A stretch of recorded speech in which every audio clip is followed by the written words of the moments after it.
All right. Coach Schuman here with Coach Depascale, and we have our special guest. Second time around with us. We're excited to have him, Coach Rondeau. We're going to talk punt breakdown today. We're going to break down protection, coverage, and he's really going to go through, give a little clinic here on it for us. Quick background. Coach has been around for a pretty long time, but some of the places he's been, I played at Syracuse, coached at Holy Cross. I think you were at Syracuse too as a coach, right? No, I was a student assistant there, but no assistant, right? There.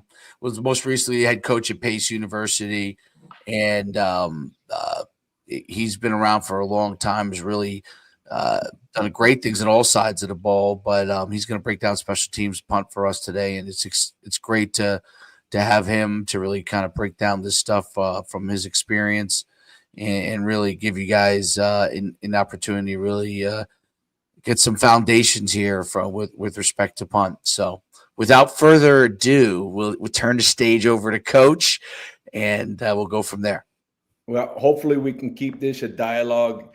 And I think the whole key to all the special team stuff is how do you make this thing fun? Nobody plays high school or college and really says, yeah, I'm going to go be on the punt team. Nobody says that. Or if they do, I hadn't been around them. So, I know Coach D, you're the special teams guy. And let's turn this into a dialogue rather than a lecture, because you guys are way better at doing the presentation than I am. So I got 2 or 3 different PowerPoints to kind of go about the way we would grow this, and then some video to back it up. And if it, I love this shit. I love it. I love it. I love it. There was this guy when I worked at the University of Maine, about 20 years ago.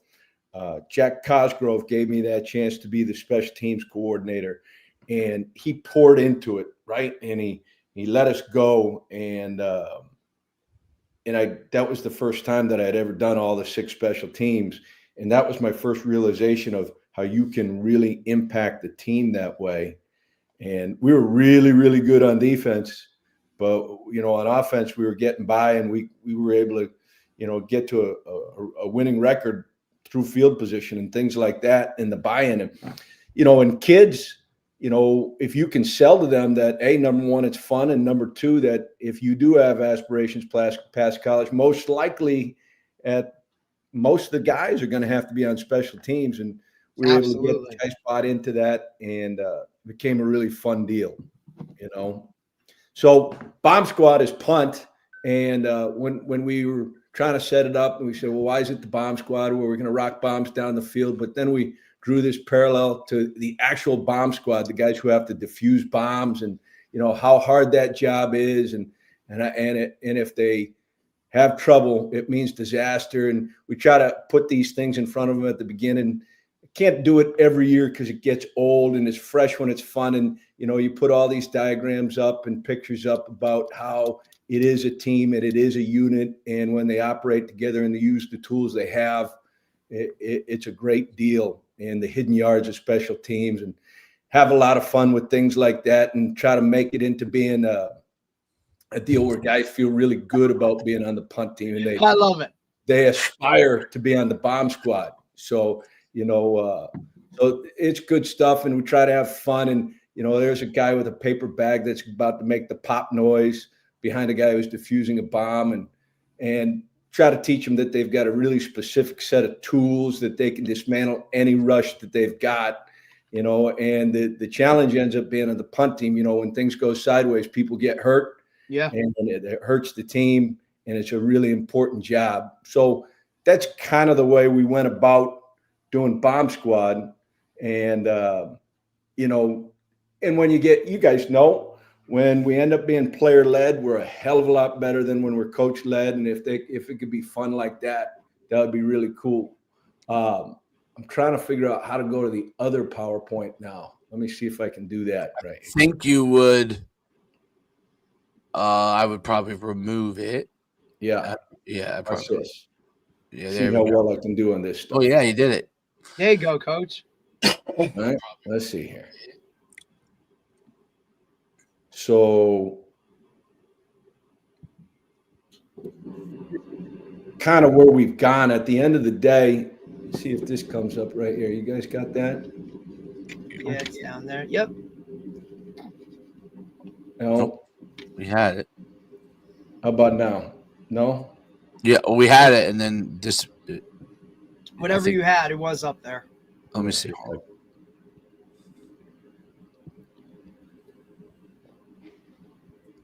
So, yeah. So this is kind of where we start in a playbook right here, and and different themes to try to send the same message every year, and I like that guy, the frog that's choking out the stork before he's getting eaten up, and if we can find those guys on the punt team or get that mentality out of them, and the guys who keep going and finish, that ends up being the spot where we can really get things going. So at the places that I've coached, recruiting answers everything, right? And when you have a guy who can bomb it 40 plus yards, well, shit, there's no real challenges to that.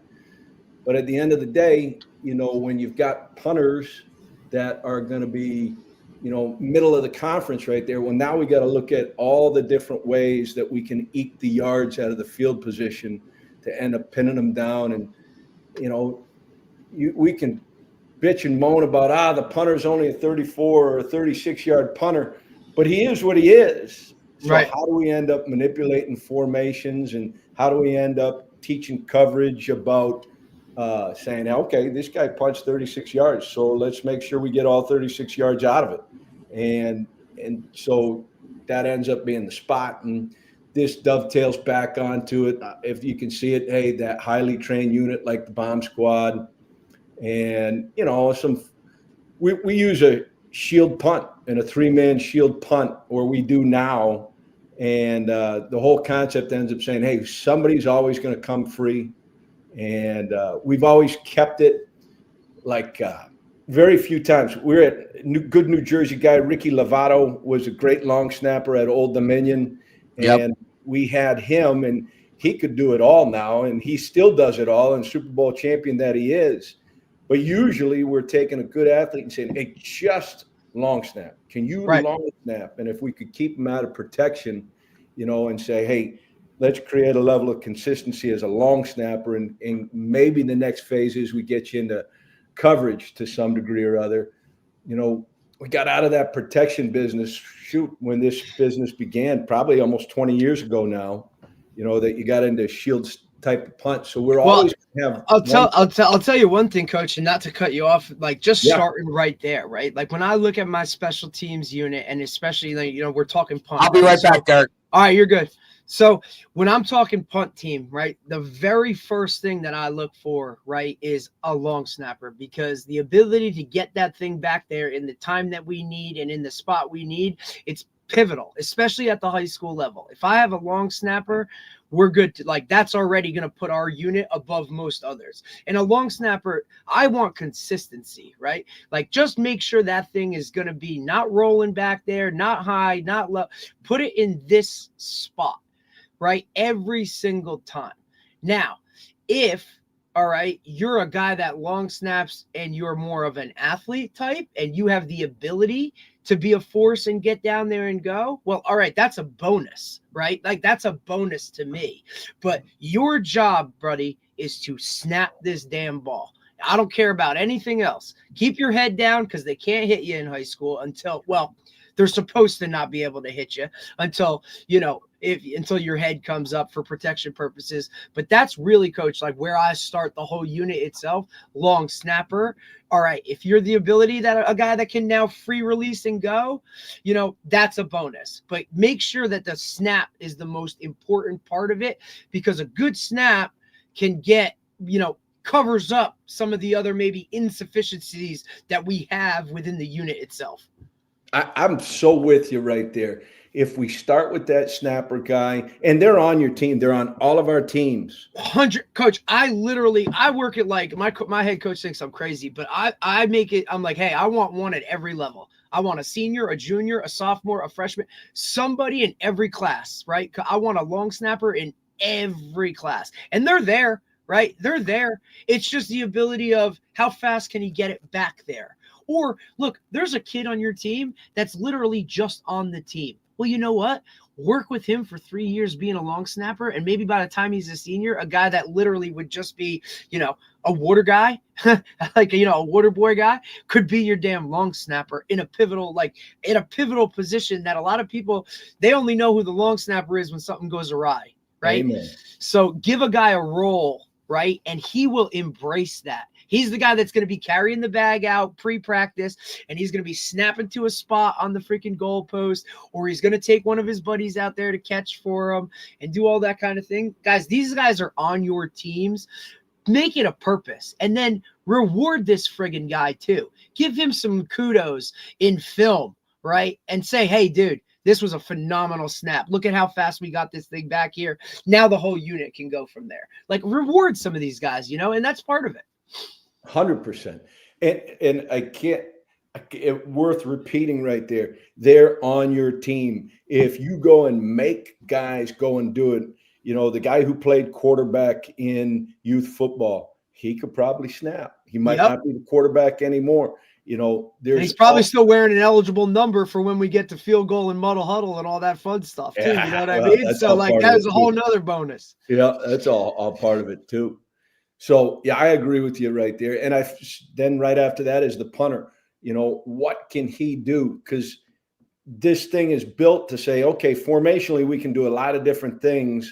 If I got a guy, we had this guy, there's the way I learned this. I was at the University of Maine. We had a transfer punter from West Virginia. And I was trying to force feed him into a pro style punt. Yeah. And you're talking two gunners, wings, single back, single person protector, our olds. Yeah, 100%. Yep. And he was, and we're bickering with each other. And, I'm like, and he goes, Coach, I'm a rugby style. Oh. So finally, I got my head out of my backside and said, fine, we'll change the whole protection.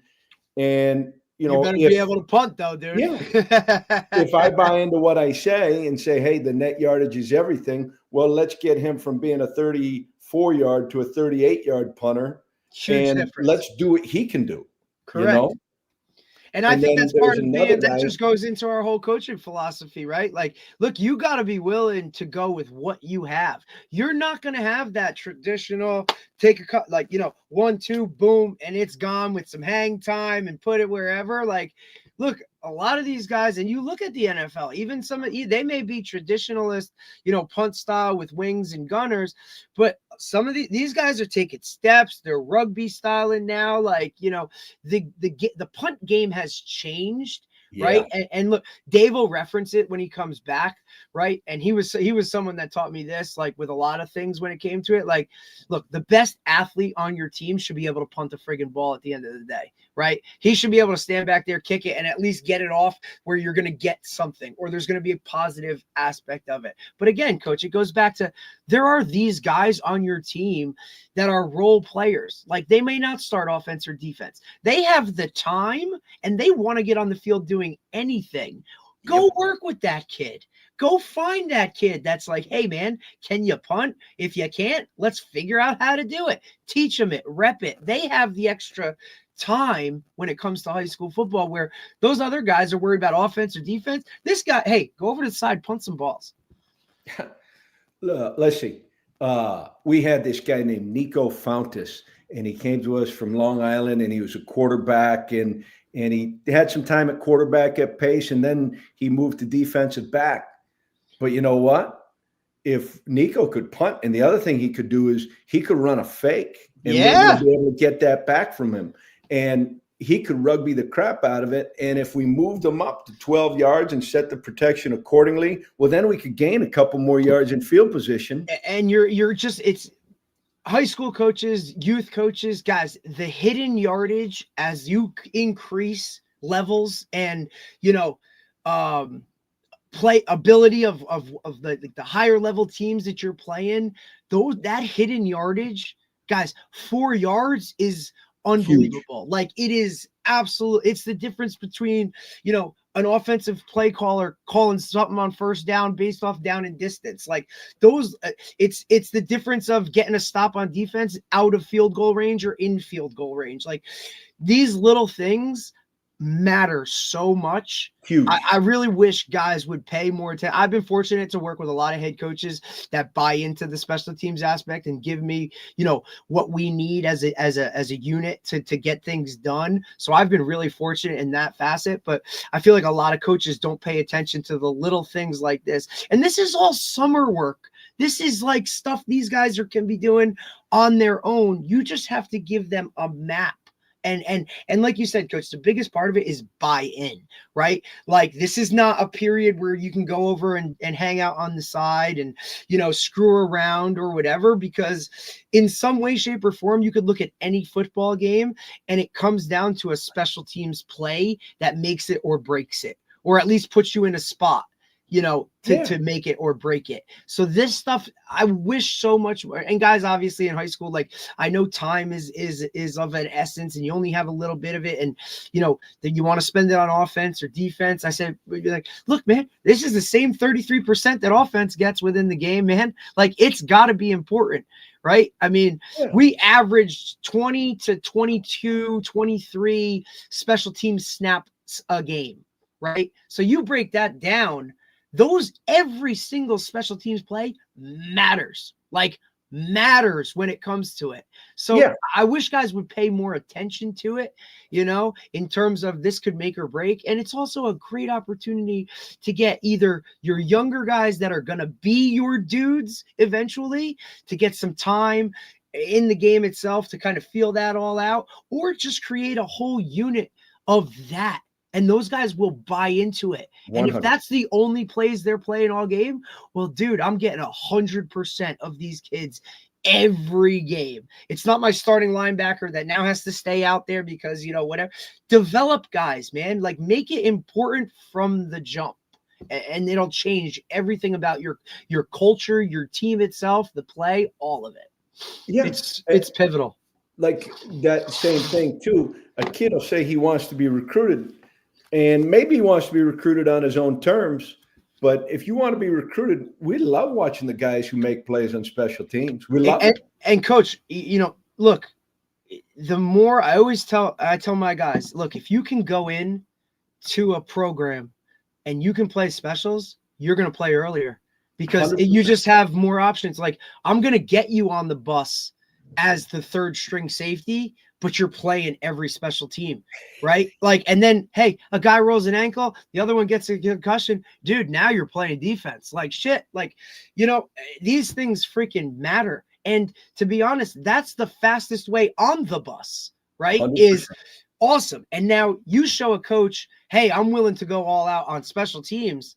Well, now we can work with. Now I know I got a dude that's going to be a real pivotal part of this program because he's willing to go out there and do those things. Huge tiebreaker. I mean, even guys that are like on the cusp of getting recruited, or maybe I have a wide receiver in my offense and we don't throw that much, right? Or anything like that. Well, dude, I'm going to make you the gunner on punt, or I'm going to make you run down on kickoff. So then when we put together your highlight tape, yeah, maybe you only had 15 catches all season, but you got a lot of tape running down there making tackles on specials. And that's going to be a recruiting factor 100%.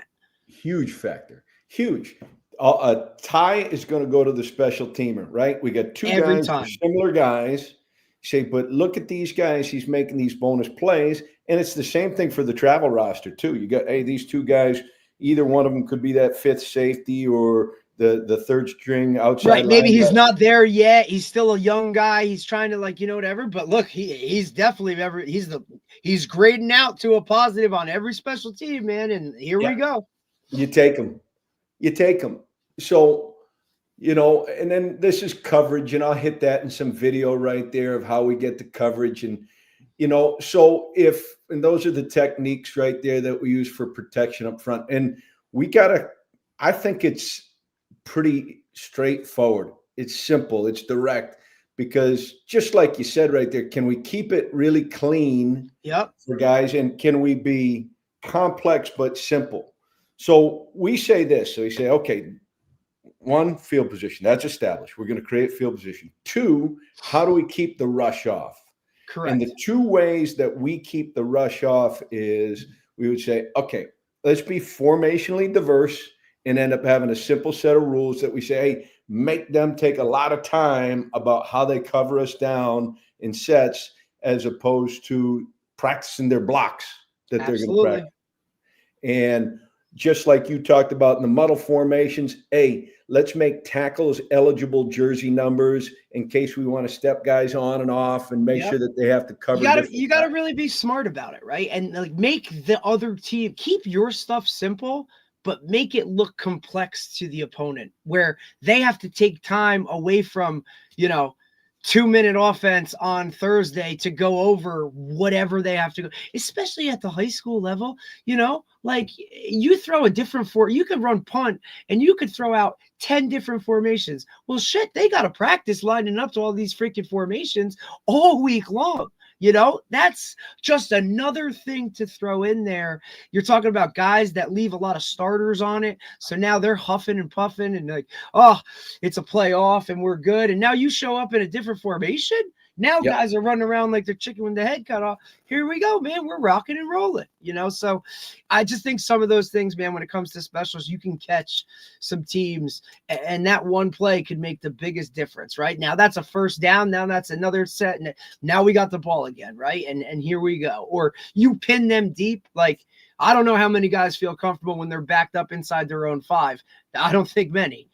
So you're just and then you've won the field position right there. Because how many punters can boom it out of an end zone and flip the field like that, right? Like situations, you're 100%, right? If we can just take 1, maybe 2 reps a week and practice a short field punt, right? And we teach those guys, hey, the difference on pinning them down inside the 5 versus rolling into the end zone.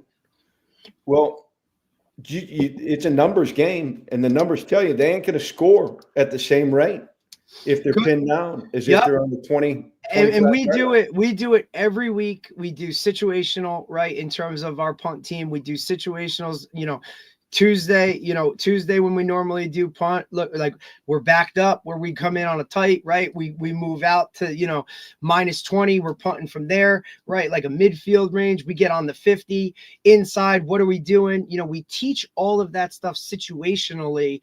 And, we downed 10 punts inside the 5 this year. And the kids love it. And that's as much of a hype play and a wow play and a momentum changer as it is, the old monster crackback blocks or some of those things, blocking a punt. Like those things change games. And when you get down there and that guy turns around on the goal line and scoops that thing up at the 2, I mean, your sideline's going bananas. It's pivotal stuff, right? They get it. The teams that understand and the teams that are coached to believe in field position just know, you have a flip the field play and punt. They know they just created a great situation for the defense. 100%. Down, they know they just got set up for a score on the next series. They're juiced running to that sideline. And those defensive guys are loving life too. Like, yeah, okay, here we go. Because now you have a different mentality in your mind when they're snapping the ball from inside their own 5. Yeah. Coach, I have a quick question. So the move to spread punt from, the double wing up back and then the 2 wideouts, what, and obviously it's everywhere now. What was the kind of main impetus for that, right? In that move? Because I was always a big, and Derek coached me too. I even still in 2020, I was still big on that, that philosophy, like from a pump protection standpoint. What was the impetus for the move to that? Like, what is the benefits of it versus the traditional punt set? I think there's about 2 or 3 things. Okay. One part of it ends up being the same as the spread offense. When you can spread things out, you can know where your threats are. And in the old school days, boy, and we're teaching the vertical set and 3 kick slides and set straight back to in. And now we got to work the dog out of picks and switches and overloads and things like that. You can really pare down things a little bit more that way. Now, Got there are some teams that do it now, and they're better for it. Like I think is like Assumption does it now, and they're better for it because nobody else does it, and it's the only time that you do it in the whole season. And trying to set up a block for the little skinny gaps is harder on guys, and they don't know. But back in the day when everybody did it, holy cow! Okay, you're going to set the protection one guy way, and they're going to cross face, and now we got to flip it back, and that's the second point. If we can keep that long snapper out of protection and where he doesn't have to say, hey, he's blocking the left A gap or the right A gap right there. Oh, he crossed his face, so we've got to do it. No, the personal protector, he's going to make it all right. All that stuff, man, it was a tight deal. And so when you could end up spreading things out to see where your threats were a little bit better, and when you could keep your long snapper out of it right there, and then even from a technical standpoint, technical and coverage, you stand at the line of scrimmage. Those guys' first step in the new system or new whatever into the shield punt system, elephant punt, spread punt, whatever you call it, they don't have to go backward to protect. They're moving forward. Yep. And, they can still be effective and get a block and then get down the field. So you feel like you get better coverage also as well. Well, yeah, because you're going forward from the jump, and like and your whole mentality within football is you always want to attack. Now all of a sudden you flip to a punt unit and you're retreating, you're going back. Like it's opposite of everything you coach every other way, right? Like, so the whole kick slide, and you're waiting to take things on and catch and do all that stuff. Now with this, Dave, like you're attacking, right? Like you're getting after it, and now you're already in your lane responsibility. Yeah. And your fake opportunities, there's about 2 formations you can run out of that pro style punt. You could run the gunners on each side, right? Put them on one side, and then, what do you do with that? Well, we're just going to have the corner go over. But, if we can make it so that they're trying to figure out who the eligibles are and all this stuff, it ends up being second nature for our kids. And, a guy gets to be a tackle and he says, all right, I know I'm a tackle because I got an eligible number. There's going to be a fake in. But Dave and Derek, I think if you can get a fake run in the first 2 weeks to make people accountable for that stuff, it's huge. Coach, I'll be honest, I run one in my last scrimmage of the year to make sure it's on tape and they see it. You know what I mean? Like, but that is, if you can get one in your first couple weeks of the season, everybody's prepared for it. And then by the back end of the season, like, they don't even know it's there because nobody goes back to game one and watches every game, right? Like they just don't do it. So if you can get it on tape somewhere. Huge. Do you worry about on shield punt the really fast guy that gets a lot of momentum, like where I've seen like blocks in college from time to time, like the really fast guy that either comes over the top or comes around, like literally. And is that a concern? Because I always think like the pros and cons of it. Like obviously there's pros and cons to everything. And I get it. In college, but you obviously get better protection. So not better protection, better coverage. So you don't have as much chance of a return where it's a much bigger threat. But in high school, I felt like, you have to have in the traditional punt bet, you have to have a good person. The key because I was the personal protector in college. They would always take a linebacker or a fullback, and that was like a guy who was willing to 2-gap and put his nose in there, and he had to be smart that he could run the trap and he could, but it's like in high school, I thought like, and Derek's coaching me, so he knows like I've always taken like my quarterback or my backup quarterback or like a wildcat guy. Someone comfortable with the ball in their hands. So I would use it to run fakes off of it with the traditional punts. But in college, I don't know if that's as much of a thing because it wasn't like they were letting me run trap more than once or twice a year. You know what I mean? So, but it was more for protection purposes. It's interesting because. I remember the old tradition, because I played in it and I was the personal protector in it. And I remember how the release guy it was so important that the guys who were the gunners that did a great job, and then we let the long snapper just go, but it was that was probably before people really attacked the A gaps, because they would attack the A gaps and I usually would be able to stop. I never really had a problem, but I'm sure if they took, I never remember anybody taking two just unreal guys and just going right through the A, which obviously what's probably became a problem down the line. If you're releasing your long snapper, someone just takes two mega studs and runs the system, comes through the A, then they overload to one side and they come off the edge, and then became a problem probably in traditional punt. But I was curious because in high school I always thought that, and Derek, you run the spread punt, so I'm being I guess I'm an old timer here when I'm talking about it. I mean, look, we see a lot of three back. We do stuff this year that we've never done before. We actually go trips. We rugby, right? So we roll. Yeah, rugby's great. We go trips, like, trips to our kicker side.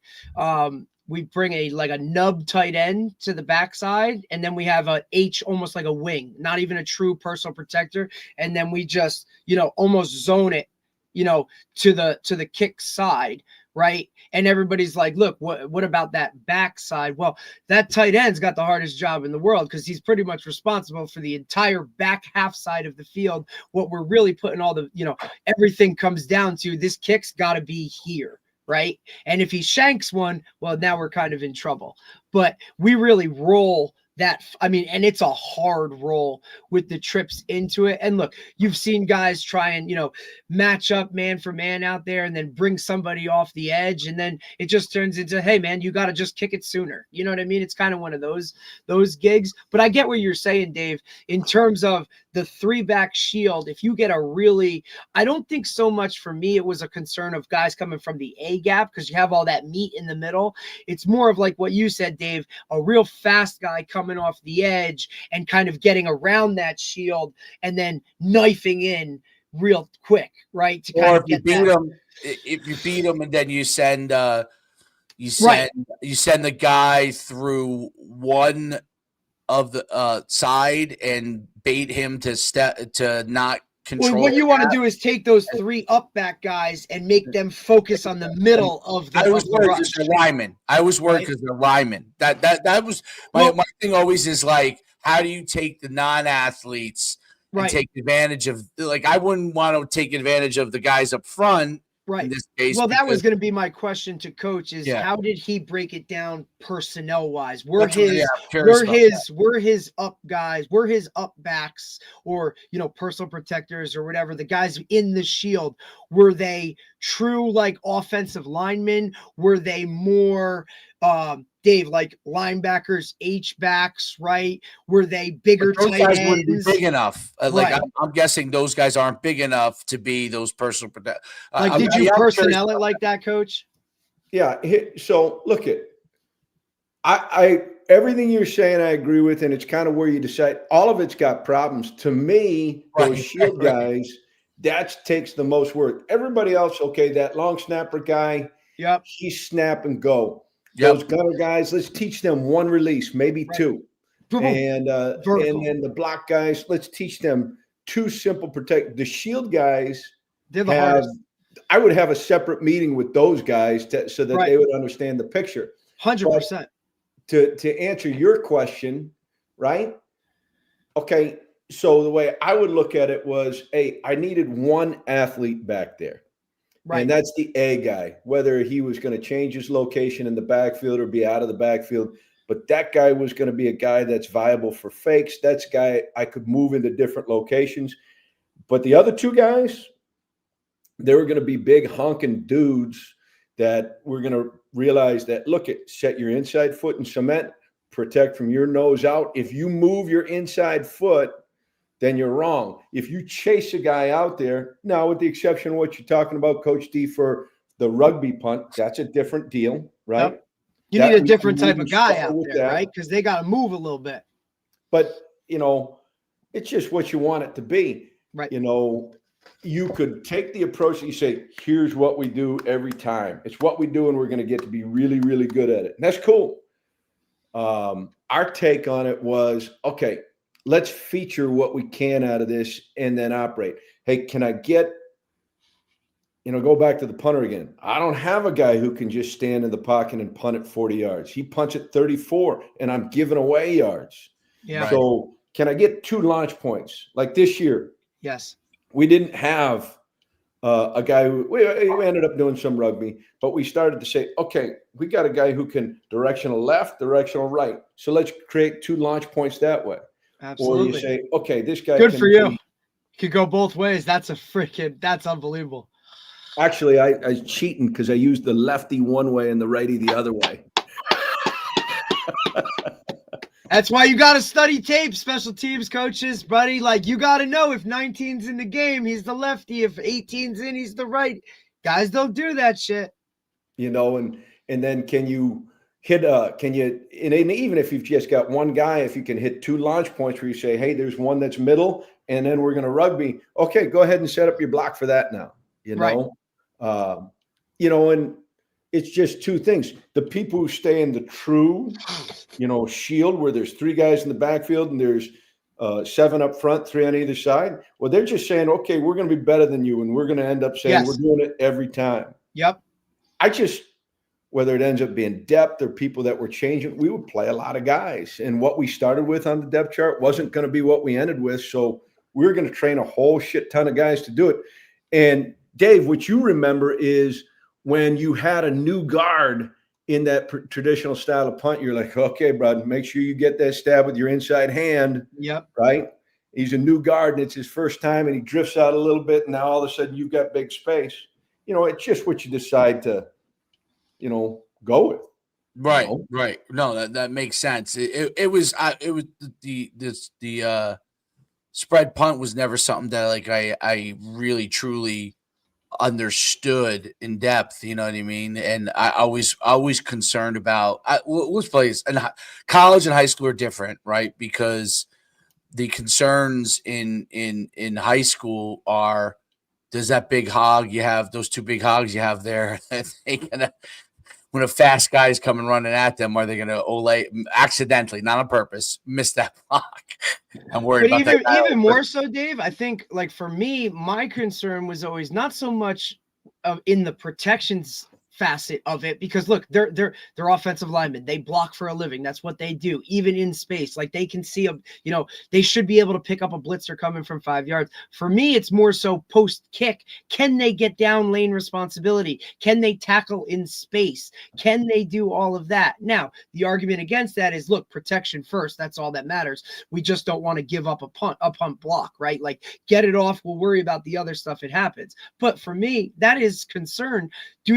These guys, I'm asking to drift down secondary as like secondary safeties. This guy makes one miss. He ain't going to tackle this guy in space. We got no shot, right? No. Kind of like how your field goal unit is on a deep field goal where you got to cover, right? That was always my concern when it came to the shield punt. So I thought, like, emphasis should be on more personnel. Make sure you have the right people there. And if you can make that shield, your bigger linebackers or your tight ends that can handle that stuff and not have to put a lineman on there. Now, look, maybe you have a hell of an athletic defensive lineman that could be back there and do it bigger body. But that was always my concern of, personnel wise, what we're going to use in these types of situations. Like, and high school, it's really hard to define that too, because you have some guys playing positions that aren't the model of what that position is in college. So to say it's going to be a linebacker, a tight end, a this, or that, put an athletic, bigger body, period. Amen. I'll take what I can get on punt team. And like, the cool thing about the big guys in the back end, those guys, they're used to IDing fronts. They're used to understanding, okay, this is the soft spot. That's what they do. And they like doing punt. Punt's a break. Shoot, if they get on punt, they don't have to do the other shit that the other guys are doing. Yeah. Man, I hope I get on punt so I can end up doing that. Yeah, they don't have an extra 15 minutes of individual. Shit, they're happy as hell. Plus, they don't have to deal with a guy 2 yards away from him punching him in the mouth right away. They get to do something a little different. And I bring them in like on a Tuesday, 15 minutes early, and give them the game plan ahead of time because they're good at it. They like having that ownership. They like saying, okay, I can see right here why we're going to make this a right call. Hey, and I think it really gets crazy. I don't know what you do, Coach D, but boy, if we're trying to count all the time in punt protection. Counts hard, especially in high school, because, sometimes you could scheme it up all week and they don't line up in it because they just don't listen to what their coach, I always thought that was really hard within high school because even calling plays, you're expecting, hey, they run this defense, this guy's going to be here and he's going to do this. High school kids go rogue, dude. They blank. They're not, sometimes there's not guys where they're supposed to be, Right. I mean, Dave, you were the personal protector in college. Were you responsible for the count? Were you, hey, we're four on this side, 3 here, this side? Were you responsible for all that? Yeah. So you were the quarterback for that play. Yes. I mean, I was definitely the right person to have there because I was smart. So right. I'm sure. I don't know if, I mean, I would assume most teams have a guy that's smart. That's in between, but maybe they don't, I mean, look, even like I said, the coach, because it's interesting. Go ahead. No, it's interesting because in all the years of running special teams, 20 years, I was special teams coordinator 3 times as an assistant. And then obviously I was head coach. And all the years of running, I think I had 1 punt blocked.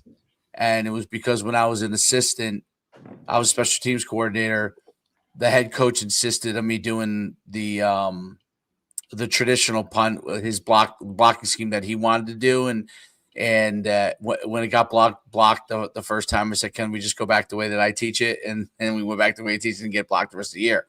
But I do think you're right because it does require heavy teaching. I knew it inside. I know it inside and out. I played in it, and I was basically the quarterback in it, meaning I was the and I simplified it to where most of our stuff was always going to be zone blocking. You had the gap outside of you, and I put a lot of responsibility on the personal protector, and my job was to teach he's got to be your guy. He's got to be your guy. Big fake guy. If you coach me, so that was how I neutralized the inside. Everything. Because that guy was my guy who would throw the ball on fakes. That was the guy who would run.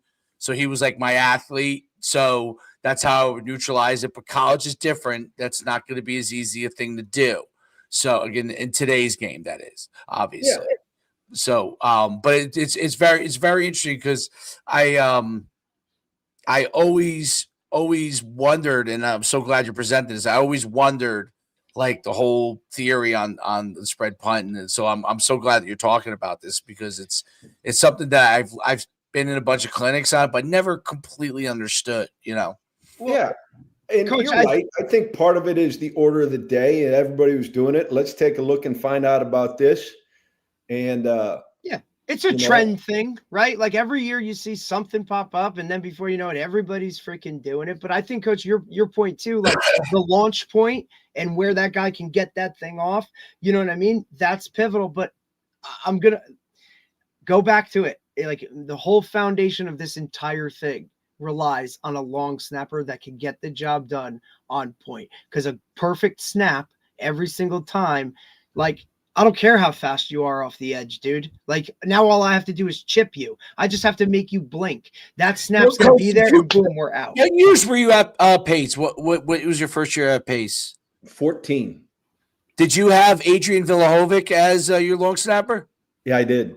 That was one of my that was my long snapper when I was at Powell Park. He was my long snapper the last, I think, 2 years. That was an awesome story because we had graduated our long snapper, and he played for us in 18, and because he came for a grad school year, we don't get grad school transfers, and this kid pops out of nowhere. I didn't have a long snapper, and he said, "Yeah, I'm probably going to do the graduate program in criminal justice. I got a year of eligibility," and I was like, "You're my guy," and he was unbelievable. He was great.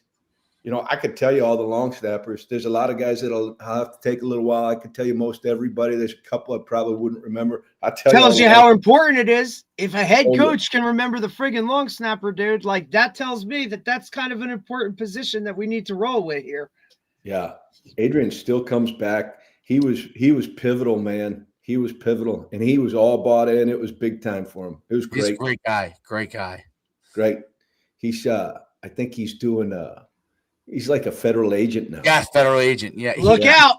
I actually I just was inducted into the Hall of Fame where I was coaching when he was there, and he actually came to the induction. I couldn't believe it. I mean, so I got to talk. I hadn't talked.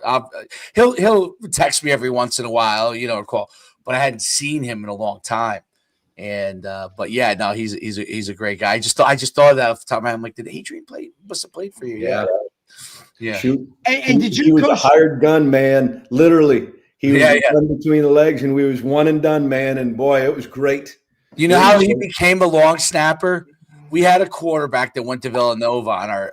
We had a couple of really good, a few years of really good teams, and he wanted to play quarterback, and he's tall. He's like 6'3" or whatever. Yeah, he's long guy, big guy, and he could not.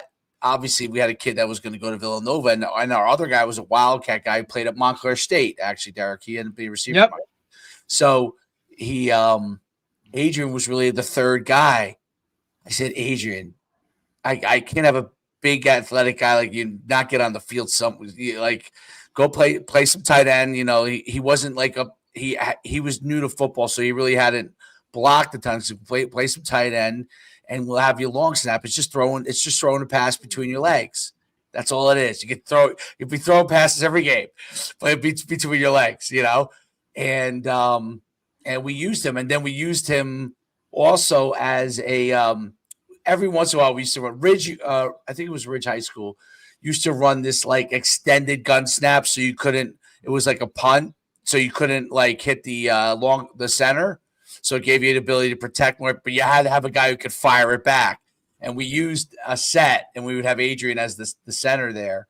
And we used the set where he would just fire it back. It was like, How great is that? So you ended up saying, we're going to end up making sure the snap is more than 6 yards. And you said, no, you can't. I got to have a 2-eye, and there's going to be nobody on the center. That's great. Correct.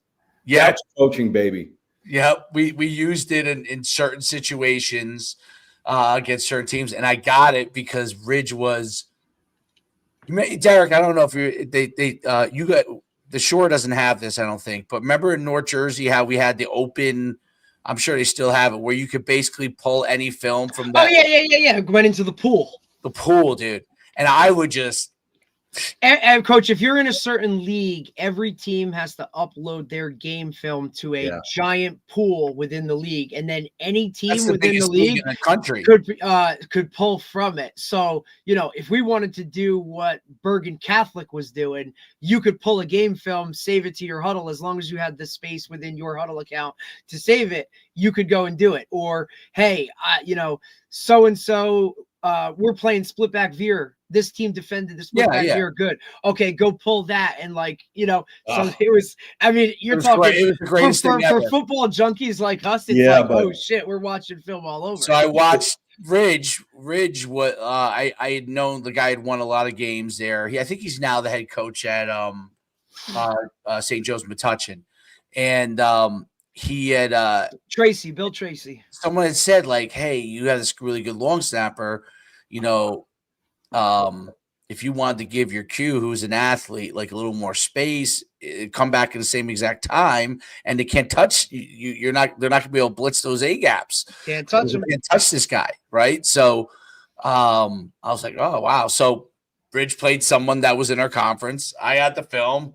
I was like, oh man, we're going to put this package in. It was because of Adrian, because he could get that thing back like a rocket. He literally rocketed it back there.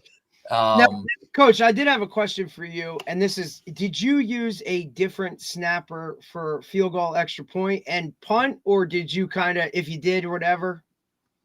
We had some of all of that. Sometimes the guy, it's just like you said. If a guy gets it back there, and we did put the watch on him every day, we didn't necessarily care that he was a little guy in field goal protection. I would say this in field goal protection, at least in college, and you tell me, show me the people who block it off the edge. Yeah.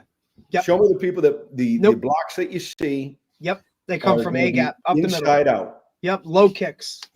And if we can end up saying, all right, so you say, well, maybe with the shorter guy, I shorten the edge a little bit because I lose a few inches.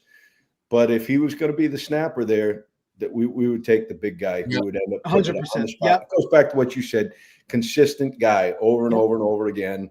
And like you said, he's protected. He's not going to get crushed. Right. All I need him to do is lean one way or the other. That's it. Throw your arms up, dude. Like whatever, just, whatever it is. That's okay. I was just curious. Like, look, and that was another thing, like, too, like, hey, if I have guy, like, look, my punt snapper may be different than my field goal snapper. That's a long snap. This is a short snap. You know what I mean? Like one, you're snapping it to probably 14 yards if you're smart. The other one, it's 7. Or I just listened to, I was just down at Glazier Clinic in Atlantic City, listened to head coach from Buffalo, Pete Lembo talk.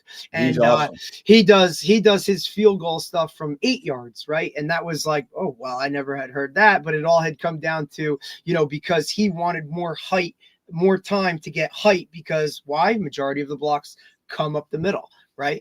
I mean, even my guys on punt, though, as the long snapper, even I tell them, look, you're not, even if nobody's over you and you're free releasing, right, and you're out the gates right away, you would run that first 5 yards, head, like, throw the arms or chip somebody if they're coming, just get a piece of them. All we need is that split second of time to get that kickoff. As long as you're handling that snap, dude, the rest of that stuff, that's a bonus, right? That's a bonus. So 100%. Absolutely. Did you switch, coach, from your traditional gunner wing? Was that something you switched while you were at Pace, or did you go in with the shield? Well, okay. It happened this way. Like back at Maine, we had done traditional and NFL style, pro style. And then we went to Old Dominion. You guys know Mike Ziskowski? Does that ring a bell? Doesn't for me.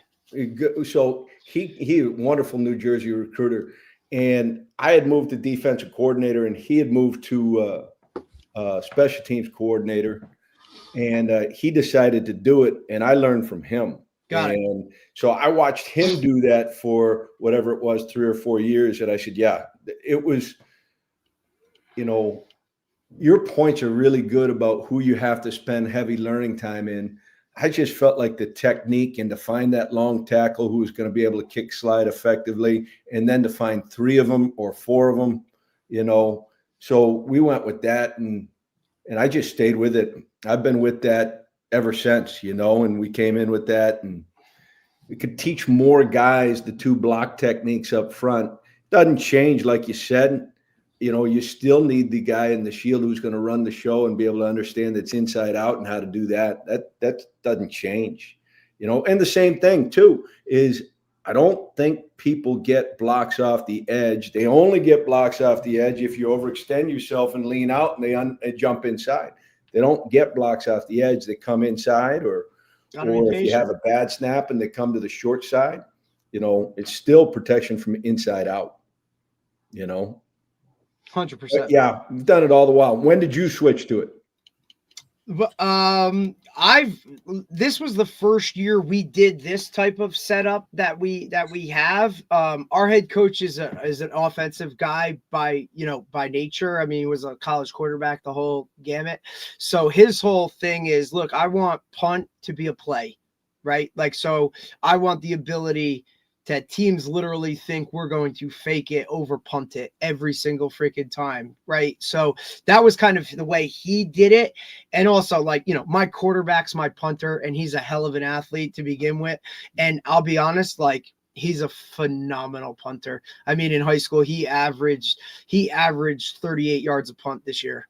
And like I said, we pinned 10 within the we pinned 10 within the 5-yard line. I'm not even talking 10-yard line. Like, it was a big, he's very good at putting it in that spot. And look, we punted a lot, so he had a lot of freaking reps at it. But I'll tell you, if he shanked 2, that was I don't even think it was 2.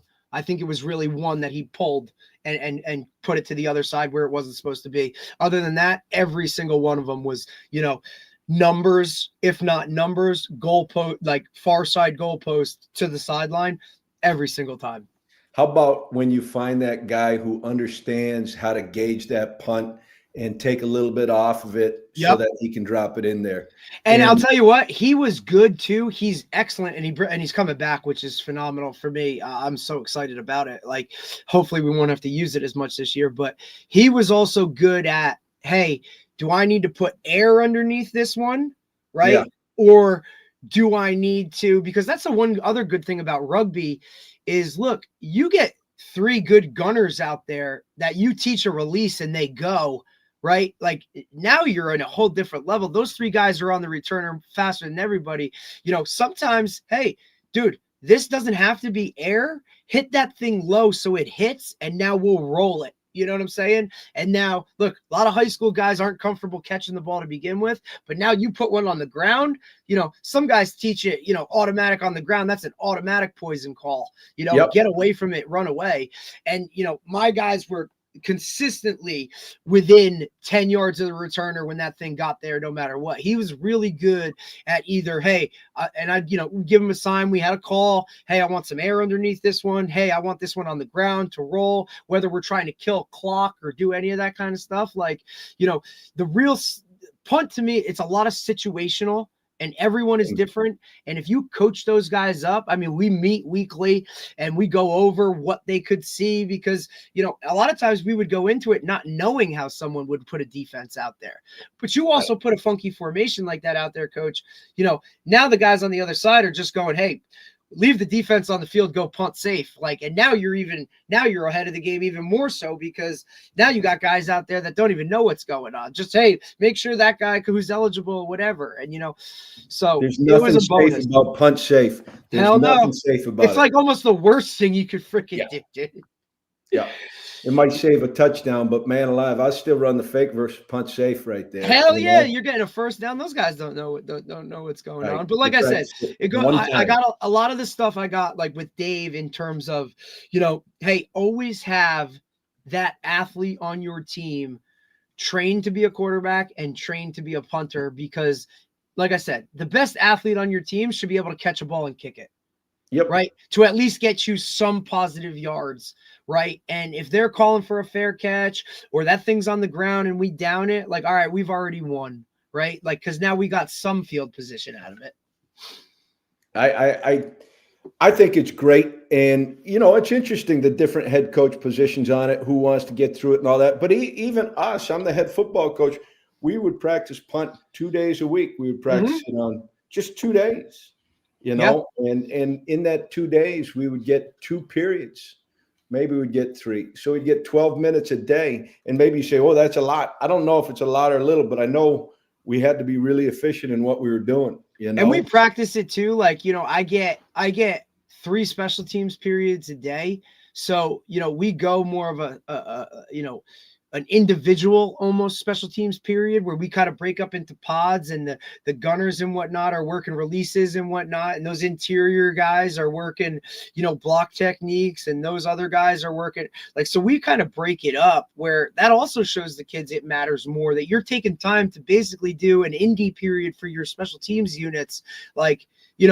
Even this stuff like punt, we do open field tackling drills and all of those kind of things that factor into it, the lane responsibility stuff, so when you focus and do it that way, schematics and X's and O's and all that stuff, that's one thing. And we do teamwork with it, but it's more on the fly. We're moving, with our pod group work that I think is way more pivotal than just, let's line up 11 and kick a bunch. You know what I'm saying? I agree. That's all the video I have is, we're going to break it up into different position groups, and it's going to be the gunners are one position group and the guards and tackles are another position group. And then the operation is its own position group. Absolutely. And we can cover this. It's just make it a few techniques. And so we don't, keep it simple. Nobody else knows what's going on. The gunners know what to do. maybe once in a blue moon they get called into protection, and we'll practice that a couple of times and through the year. The guards and the tackles, they know two block types. And then the backside guys are saying, okay, here's where you go. And you keep it simple. I also think it's important to keep your verbiage as close to offense and defense as you can when it comes to special teams units. Like, you got to be aligned from the top. So, what the offensive line is calling a certain type of block technique, you're using on punt. Right. 100%. So that those guys, that cuts down on all of this. It's not a separate entity. It's all still one. And then it cuts down on your learning time, because it's, hey man, like, you're still doing this on punt. Like, oh, okay, that's what we do on the offensive line, right? Like, I think even positionally, how we name things, right? Like, within the punt scheme for us, the receivers, right? It's still X, H, Y, Z, right? Like, you still use all of that in terms of even just on the board. Hey man, like, if you're the left tackle on the offense, you're the left tackle on punt. Like, it just keeps it all similar. And the familiarity, I think, is huge. Or D, if you have one coach that's running all the special teams, then he can carry over his verbiage to all the different teams. It's exactly what we do. Or if you say, okay, look, like for us, like, I'm the coordinator, but my DB coach coaches the gunners, right? Or the receivers coach coaches the gunners. The offensive line coach coaches the interior. The running backs coach or H-back coach or tight end guy coaches the shield. Like, I break up special teams so that each coach is responsible for a position, so that now they feel more involved as well with the special teams units. And then the kids see, oh my goodness, like, each one of these coaches coaches me here or there, right? So now it's not just, hey, I see my 4 tight ends every day and that's it. No, you still get to, it's why I like special teams myself, is because I interact with every player, offense, defense, doesn't matter. I get to see everybody and work with every unit every day, right? There's and now that's huge. The strength coach, maybe first. Yeah, he is first. Teams coordinator, he touches more people on the football team than every day. Coach does. Every day. Because look, if you're the quarterbacks coach, you work with quarterbacks. Like, okay, I get, the offensive line guy works with the offensive line. Now I get to go, like, as the coordinator. Like, look, if I'm the wide receivers coach at my high school, like, if I only worked with wide receivers, I would only see receivers, DBs every single day. That's it. Right now, with that, I get to go coach the O-line when it comes to field goal protection, right? Or punt. I just get to work with everybody, and 100%. It's a big role. Now, how did you do your specials, coach? Did you have a coordinator, and then you know how it goes? Your staff can do what your staff can do, and you put your staff in a position to be successful. Sometimes, what it was I was the special teams coordinator, and I would coach 2 special teams usually. I would do it, and then have different position coaches like you did. My O-line coach coached the linemen in punt. My wide receivers, DBs, would coach the split out gunner guys, and the running backs coach would coach that. And I would work around. I would focus on the shield guys and the specialist guys. I would focus on those. But if I coached, I usually would coach punt team and kickoff team. Right. This past year I did punt team and punt return. Right. But if I had, like, this is the other thing, is a great opportunity for a young coach to have a coordinator experience, to say, hey, you coach the kickoff, you present it, you set up the drills, you organize the staff, you end up making the calls. And, I'd oversee and I'd nudge him. Of course. Like, hey, we ain't faking one here, dude. Like, relax. Like, I know you want to, but like, yeah. It stops and starts with the head guy. Like, I get it. Believe me, there's a couple times when Dave would be calling plays and I'm like, dude, we're faking this here. We're on the 30. Like, we're on the minus 30. But Dave was a gunslinger, man. So it was all good. We played it like it was. But I think Dave might be the one guy that I coached with that. Like, look, we're faking it once a game. There's no doubt about this shit. It's just a matter of how soon is he going to call it? Like, when is it happening, Yes. You would fake it once a game, no doubt. You're going to fake it. Dave, I bet you more than not, Dave. I was always looking for an opportunity. If Coach, there it was didn't one. matter if it was first drive of the game, man. Like, it was open. Here we go. Is it going to happen? I don't know. We're close. It's 4th and 4. That's definitely firing zone for him. We're good. Yeah, you got nuts as big as church bells, man. That's a hell of a deal. I love that leadership right there. That's awesome. I wish I could say Well, the that. kids, I but the think I kids like bought faking into it, right? Like, the kids bought into that, and they loved bought that. Because they knew at some point Coach Schuman's going to call something, and nobody else is going to expect this to happen right now. Like, so that's where we would always catch guys or, gain some type of advantage, like that. It was just like, all right, it's coming. And the kids loved it. Yeah.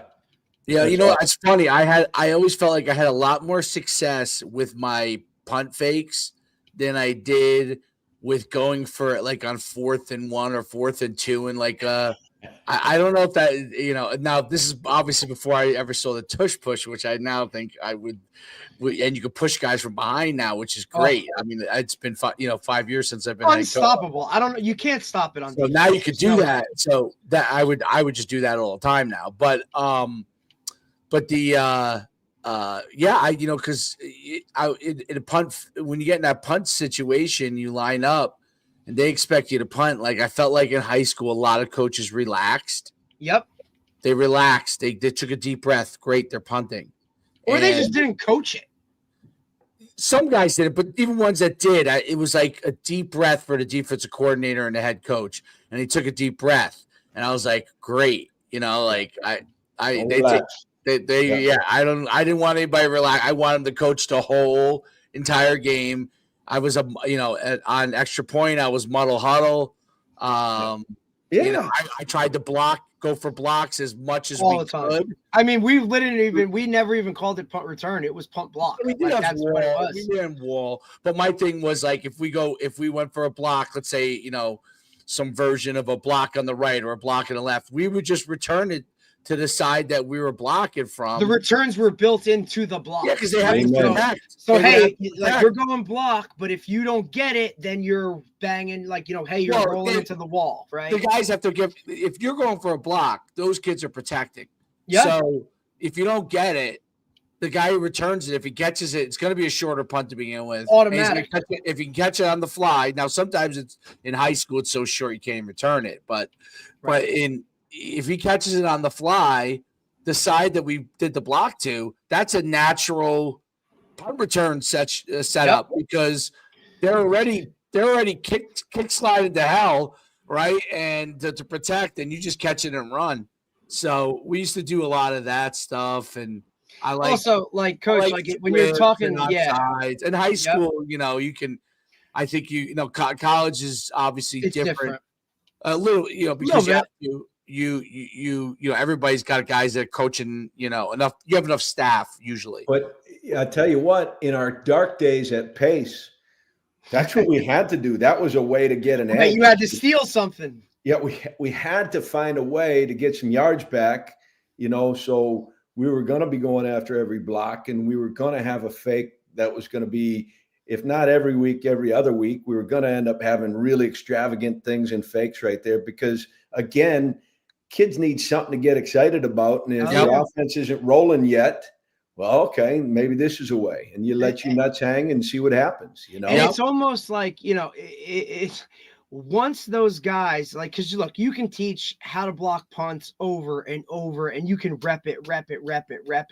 But until a guy gets one in a game, then it becomes, now it's like they're on, now they're an addict. And now it's, hey, coach, look, I was watching their punt, and we can probably get one if we do this week. I mean, it gets wild with the guys once they get it. Now it's every single week. Like, I'm going to get one. I got it, or I'm going to. And they just really hone in on that skill. And to be honest, it doesn't take much skill, dude. You just have to get one to feel it.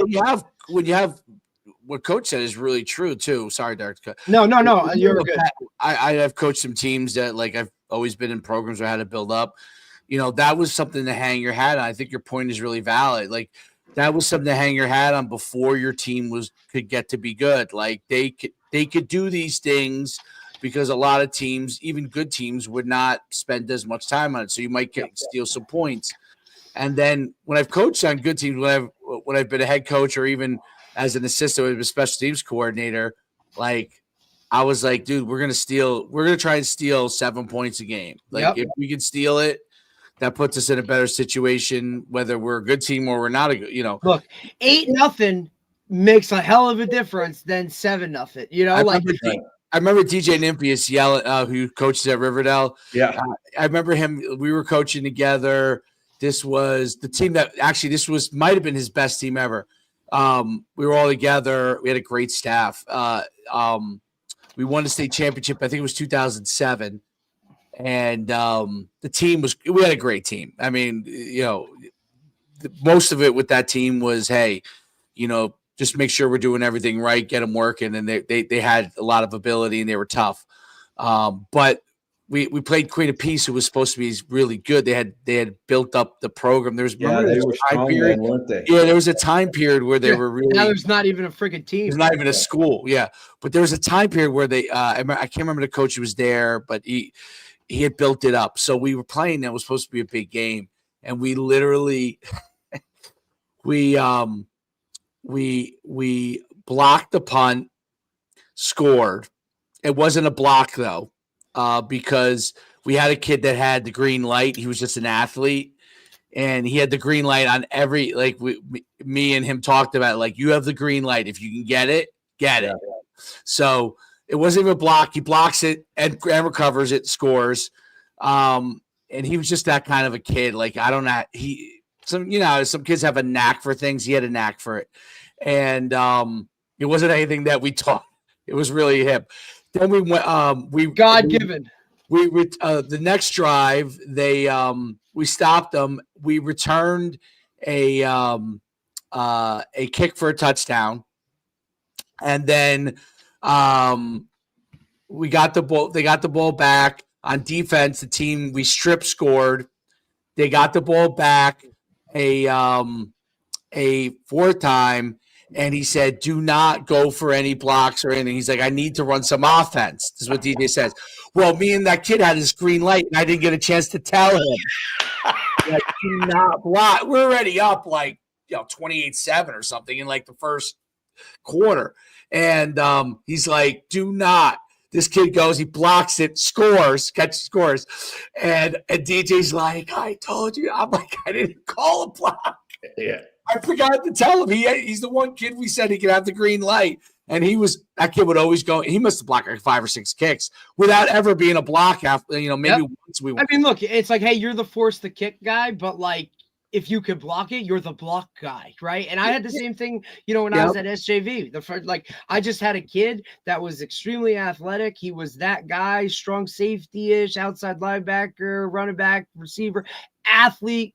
Had a great first step off the ball, understood, and once he got his first one, man, I'm telling you, it was like you were dangling the carrot. And every week it was like, this dude would come in and be like, Coach, if we do this against the play, he'd have it drawn up, everybody's responsibilities. Also, I think that stuff too, on the other side, when you're trying to force kicks and stuff, that's a real do your job mentality. Hey, you got to tug this jersey to clean this guy, to give this guy a clear path. And when you get guys to buy into that, who really do your job, hey, man, if there's 2 guys on you, we're good, because that means somebody else is coming free. And then he may get the block, but you're just as pivotal on that backside as the scoop and score guy. You got to be able to do that. And, we practice those things of scooping and scoring and running for a touchdown. And, hey, if it's blocked behind the line, you got to do this. If it's blocked and it goes over this way, you got to do this. Those are the things that I don't think a lot of guys pay a lot of attention to until it happens and something goes wrong. Yeah. But that was one of the good things about Dave. It was hey, when I coached with him, it's hey, let's get our checklist. Let's make sure we touch on every one of these types of things situationally so that we know it. So if it does happen, we're good to go. We're not the team that's standing out there deer in headlights. And Lembo touched on that too in the clinic this weekend. You got to know special teams are very, very, very, if not all the time, situational based. So 100. understand all, and there's a million situations that could happen, right? Like, I'm sure you can tell stories about certain things that have happened within a special teams unit. It's like, oh shit. And especially high school, like, oh shit, we forgot the block this week. Oh boy. Well, you better make sure your kicker can kick off the damn ground or something, like have those things in place because wild shit happens. I mean, hell.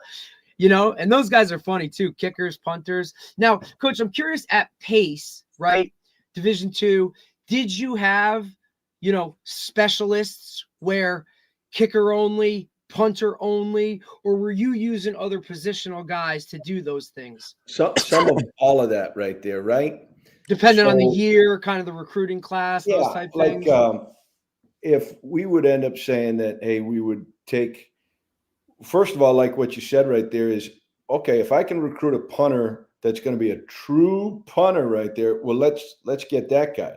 Okay. But otherwise, I'll go back and say, hey, who's your best athlete? I bet he can rugby it down the field 34 yards and end up getting 4 or 5 more yards on a roll. Yep.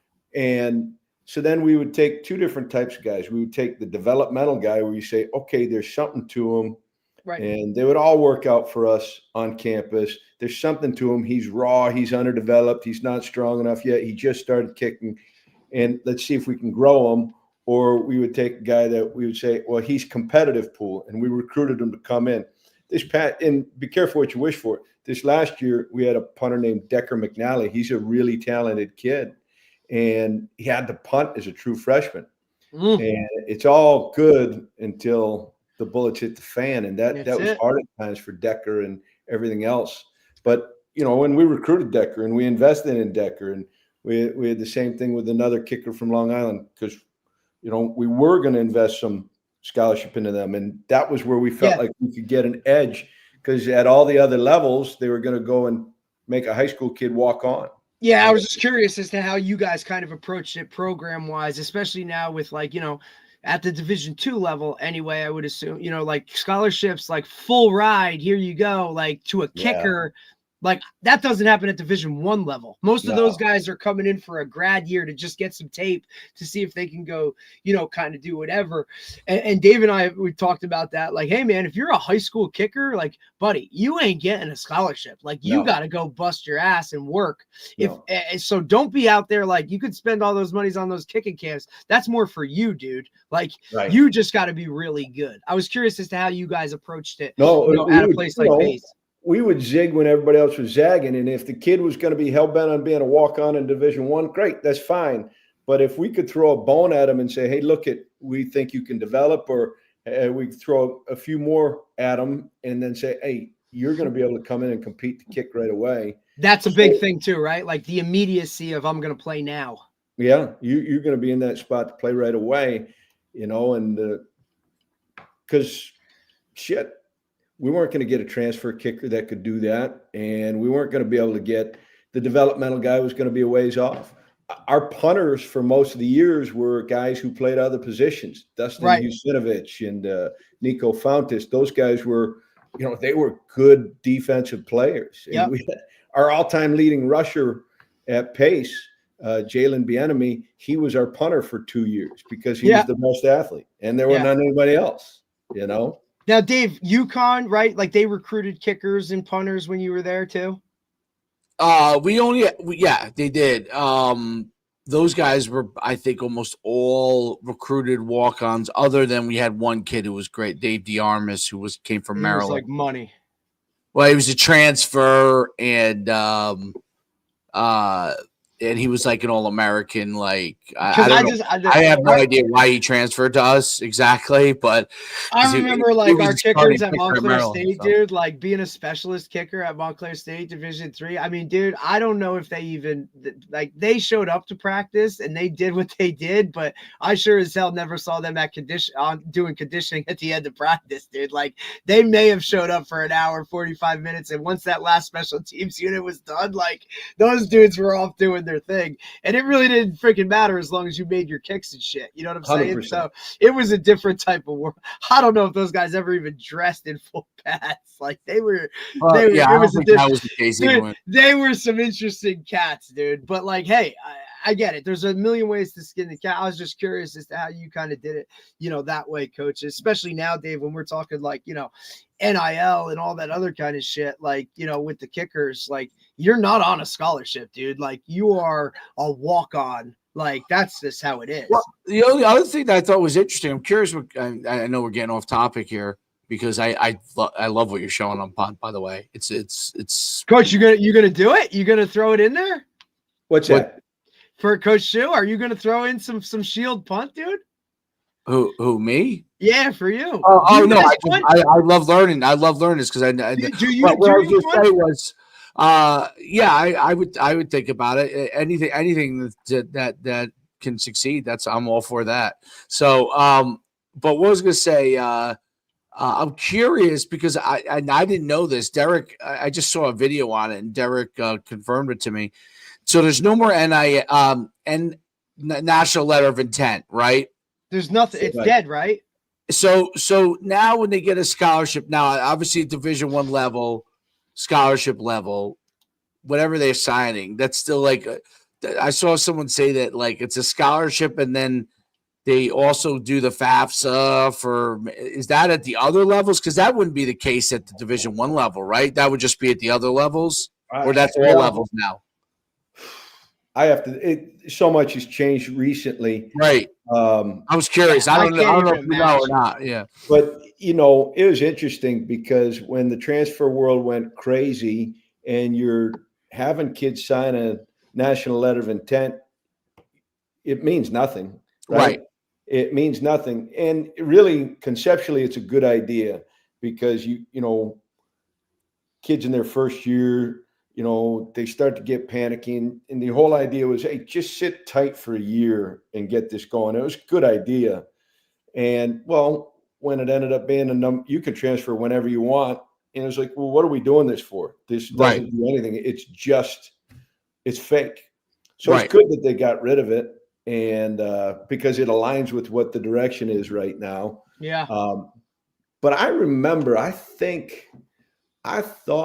at some places I worked, it was even if you were a full scholarship player, you had to do the FAFSA in order to get athletic related aid. Now, maybe that, I don't know how far up the chain that's real or not. That's some of the places we were told you had to do it anyway. When I played, I did it because I was a poorer kid and I got the Pell Grants and all that kind of stuff too, so I was curious. I didn't know how that did or didn't. I wasn't sure exactly how that did or didn't work. I think that if you're getting aid that's either federally based, not academically based, but federally based or athletically based, I think you have to have a FAFSA done. Right. Okay. Yeah. That makes sense. That's interesting. Very, very. It's interesting stuff. I want to let me put the video on. Yeah. I would love to. Yeah. Let me see if we can change this. I'm getting kind of good at this right here.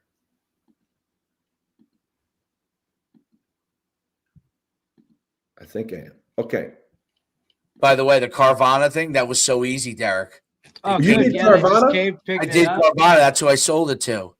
So they came in, and I could have traded it if I wanted to, but I just wanted to do separate transactions. But they came in, they looked at the car. They like I went on. They gave me a price. They came here, picked on it the up. spot. They picked it up. I set an appointment. They picked it up. Looked at the car. As long as I had the keys and the wheel lock, gone. They were. I was back so fast. It was like 15 minutes. Not even. It was crazy. And awesome. What about titles and all that business right there? So you had to do it. They send you all the paperwork. You do it all. The only thing I have to do is drop my license off at the DMV, like not whatever, license. Yeah. But everything else they did, she's like, just go. I did my insurance thing. I got rid of that already. And just got to drop off your plates. Everything was done. She went through the whole process, I guess, just to make sure like what you said lined up. Yeah. Yeah. What I submitted pictures wise and all that stuff lined up. She took her own pictures, I don't know if there'll be a couple of dollars adjustment or something here or there. But I don't think they will, because they basically just said, yeah, no, it's everything's. And you felt like you got a good price from Carvana. Got a pretty good price. I thought, yeah.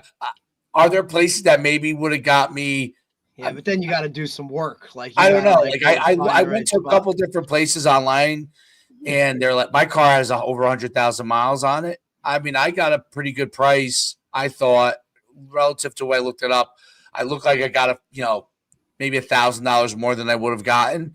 I brought my car to a dealer, and because I was like, I'll sell it to a dealer, but do it the old way, and it was they offered me like $9,000, which barely, like I still had like a payment, like $7,000 on my loan. You know what I mean, or $7,500 on my loan. So they offered a 13,000. There you go. Oh shit! They cut out the middleman. That's it. Yeah, man. Wow. Yeah. That's So great. I made probably a few thousand more than I would have made if I went there. And if I wanted to trade it in, I could have. They would have gave me an extra $600 to trade it in on top of what they were giving me. So they were going to give me a better deal. Whereas you go to the dealer, you don't know if you're getting a good deal or not. But I was like, you know what? Some of the cars they had, I wasn't 100% sure. So I want to go and look at cars and drive before I do it. I think you're doing it the right way. I'm impressed that the Carvana gig was good. I sold a car one time to CarMax, and they get clean like that too. You just walk in and say, okay, here's our price. You good with that? I'm like, yep, let's go. It's good. Yeah. It's clean. You're like, I'll take it before it changes. Yeah, no, you know what? They must get, when they sell it online, they must be able to mark it up so much. Oh, hell yeah. That's my only guess, is that they must be able to mark it up where dealers probably don't sell them as fast as online sells it. That's probably why they're able to give you a better deal. That's my guess. Yeah. Because people like right now, I'm thinking I got to go here, I got to go there. Anyway, go ahead. Let's go to the fun stuff. The punt. Let's go. So this is a bunch of different practice clips right here. I think it is. Let me see if I can. Oh, I just got to click here. I got it. Oh, you got it? There you go. There you go. Yeah. There you go, coach. Look at that field, man. Look at that. Hold on. Look at that turf. I love it. Got the rock wall cliff in the backside there. Pace. See that lush green grass? It's training camp because of the lush green grass right there. Yeah. Lefty punter. Here we go. So, back to what we were talking about. We do that specialist period every day. This is the freshman I was talking about, Decker McNally. Oh, he's a big boy. Yeah, he's long and athletic and a traditional style punter. And, let's find out what they can do first. And we'll put this on video every day. And whether it's the snappers and the punters and let's get some video on these guys because they never get to see themselves. So if we can get some video on them, they come in and watch as much video as anybody. So, and then we can find out, okay, let's see how they are in rhythm. Let's see how comfortable they are. Let's see if it translates over what they're doing, if it translates over to the team stuff too. So, Decker shanked that one right there. But then just like what you said, Coach D, yeah, we're going to break up positionally when we're teaching punt. And this is my favorite release right here where we would say, hey, we're going to take 2 yards down the line of scrimmage to get off of the press that we'd have. 1, 2, 3, rip and run. And let's see if we can make that ball spill outside. So, we could just do this. Sorry for the video. We could just do this for one period and do it on either side. And the guys are going to get the idea and the concept of it. And same thing individually here. We would have two different, one meant inside and one went outside. A slam was an inside block and a destroy was outside. And we're going to say, hey, take a bucket step, get your foot to crotch, elbows tight, thumbs up, and run through the release. All right, let me get that sound off, right? You hear all our coaches. Maybe I can, maybe I can't. Hey, tape isn't just for players. It's for coaches too. Hey, buddy, what are you coaching here? Amen. And so here's individual. And like you said, that's our D-line coach. And the other guy coaching here is our O-line coach. And let's use everybody on special teams. I don't know why it's not. Maybe it might be too small right there, but we'll try this because, and then you can see there's our O-line and our D-line coach, and they're working a slam release there. And the first step, and, we would say, hey, we want a 3-yard split, and we want our feet, our shoulder width apart. We would like and prefer our toes straight ahead. We want our first step to be alignment and then drive. And so, Coach Schuh, what you were talking about there, it's the same thing. Hey, let's teach a couple of simple blocks, and this is a wider angle of the same drill where guys are doing it together and learning the different blocks. This one ends up being where they're blocking down. We would call that a slam, and make sure we can get our head in a position to cut off any penetration. And then you'd take the time with the shield guys and the operation guys and say, hey, stance, alignment, keys, and you could see 73 and 5, their shoe-to-shoe alignment. And this is early video right here. You can see that they're moving 5 and 73. They're widening out and creating seams inside. Probably pretty early on. And then Coach, I was gonna ask you about that splits up front. What were you telling your guys up front in terms of long snappers here? What was your splits for those guards and tackles on that front line? What did you coach it? We would say that we were going to end up. We've done all kinds of different things, play side, backside, and everything else right there. But we would say that we would want a 3-foot split. With 3-foot split is what we're looking for. And we would say, let it be 3'1" before it be 2'11". And you know how that goes right there. So after a while, they get a feel for it. And then we also wanted them at the heels of the long snapper so that we could extend the protection. Mm-hmm. They could be off the ball, make sure your helmet breaks the belt of the long snapper. But when we had space there, it allowed us to define where our rush was going to be. Yep. So 3 foot was the base, and at the end of the day, if we were on the call side, we could stretch it out. That sounds like a little bit what you did in your trips punt. When we're punting that way, Yep. You could flex it out right there. Yep. And on the backside, in the past, we would get to shorter splits.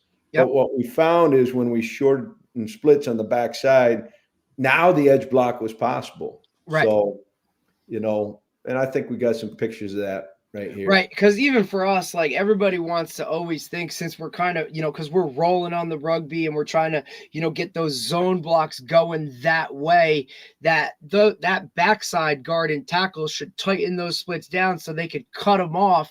When in reality, what you're doing now is you're reducing the surface for that edge guy to come up. And now maybe he does have a shot, even if you are rolling that way. If the punter has to pull up or something and he comes 100%. clean, like that's just a problem. So don't cut it down, right? No. And again, I'm a big guy in terms of, look, all you got to do is get hands on that guy. The snap and the kick timing will take care of itself. You ain't got to cut the guy off or any of that. Just get a piece of him to throw him off his path, and we should be okay. And that's exactly like we said, hey, if we always make it so that there's 3 on the backside, because like what you said, they start cheating down, and then you solve one problem but create another one. So if we said we've always got 3 protectors on the backside, and then in a rugby situation, well, maybe we're going to count the long snapper. But so now if we could change the protection to say, okay, well, we're going to put you out on the backside, and we're going to use a shield member to end up taking the A gap. Yep.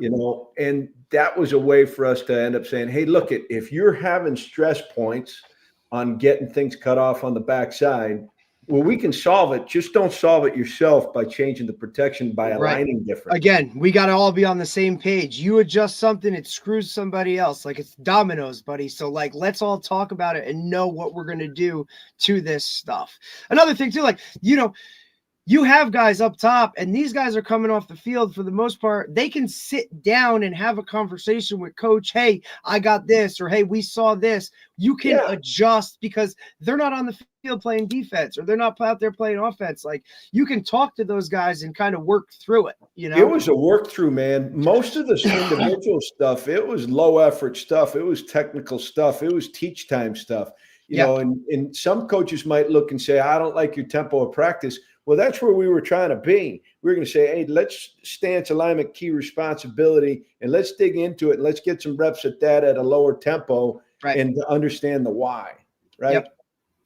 You know, and you could see right here, I think that's all lineman guys. Maybe 51 was a linebacker guy. But, you know, this stuff right here where we can look and see that the snap is off the mark, and I can see that the punter, and you show them, say, hey, you're going to get it blocked, man. You're not right. You can't be outside there. You can't be that wide, buddy. Yeah. You know? So then, you know, you end up saying, okay, let's identify our threats and put guys up so they can start to identify. You see 73, he's dead wrong. Shoot, if you have to go out to get him, you're going to make you're making a challenge. The inside guys are doing a good job. Inside foot and cement, not going anywhere, protect from your nose out. You know, and again, you can see 93 was, you know, we did a lot of stuff where we would shift the shield. Look at this guy. He's off center a little bit right here to protect us a little bit on the backside here. You know, and we had, you know, we just told the long snappers to do it. Hey, tilt a little bit. Yeah, absolutely. No big deal. I ended up throwing up whatever that geometry thing, the Pythagorean theory, and show them that, look, at the snap distance is the same. And we got into, you see it a lot on TV, so I researched it a couple of years ago, that maybe this was going to help my lefty punter get it punted to the right side more if we shifted it off, you know, a half a man so that he could still target over his right side shield. We're going to punt it to the right. Well, this is a way without screwing the whole protection up and saying, oh, the lefty can only punt to the left side. Well, if we wanted to get it punted over to the right side. You know, and this one right here, I think we're going to see this as coverage lanes like you're talking about. And, you know, we were going to, just like what you said, exactly what you said, Coach D. Look at, if you look at these guys right there, they're the second wave. Yep.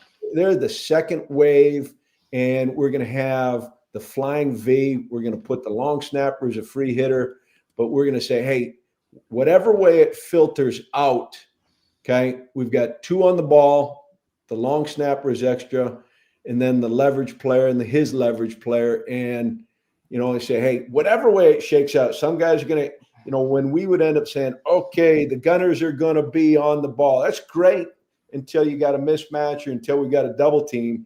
So whatever way it shakes out, let's get it to be where we've got a ball guy and he's square shoulder, square legs, and we're creating that flying V around the return man.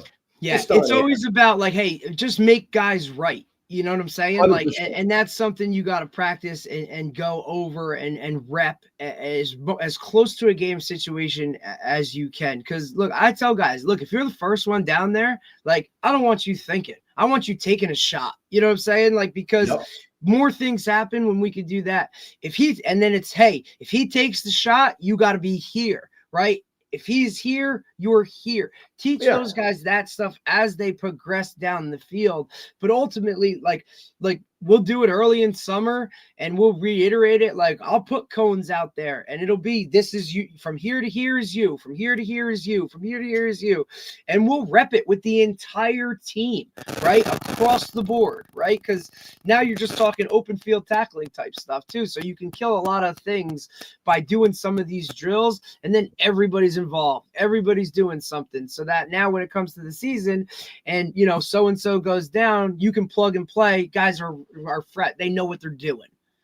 Yeah. And, you know, at the end of the day, hey, we're not following the same color jerseys. We've got a first wave and a second wave, and understand where your fit is. So it's not a free-for-all. Near leg leverage, near leg, lead leg, and the same principles that you teach in defensive tackling. It's the same thing. And you use those same words. 100%. 100%, you know, and look, punt is different where it's not like kickoff where, you know, everybody's going to be coming down and you're all going to be on the same yard lines as you go down, dude. Like, this is going to be one of these based off of your protection. You may have had to hold on to your guy or hold your guy up longer than someone else. So again, make guys right. Don't follow the same color jersey, get down the field and make the freaking tackle. Like, if we can hold them to whatever return or force a fair catch, we're good.